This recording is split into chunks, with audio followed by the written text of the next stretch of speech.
Un point stratégique que les gaziers et les électriciens ne lâchent plus depuis le début du conflit sur les retraites. Marine Zamit et Franck Grasso. C'est un ensemble industriel au milieu de nulle part. Sur des hectares, on garde ici du gaz dans des cavités souterraines.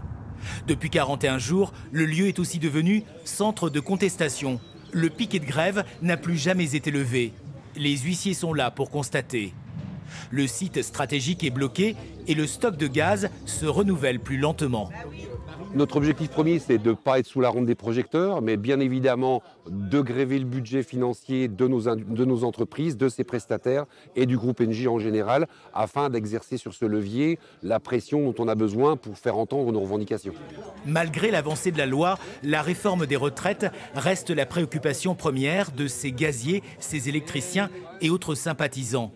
Même en rase campagne, la mobilisation s'exprime. Il y a tous les mouvements politiques, tous les syndicats qui sont venus.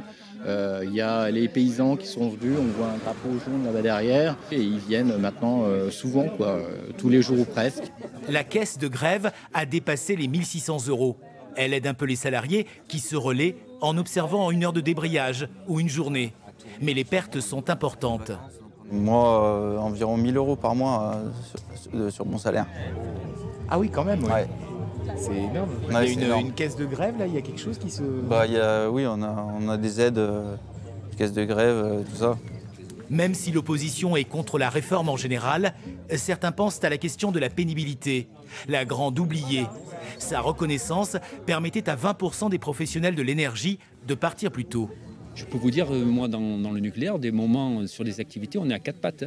On a 4 pattes sous les tuyaux pour consigner des vannes ou remettre en service des circuits. On le vit, alors on n'est pas comme la photo de derrière, mais on a des moments donnés, on passe de 50 degrés en salle des machines à, s'il fait dehors, du -5, -6 à -5, -6 degrés. Donc le corps est fortement impacté.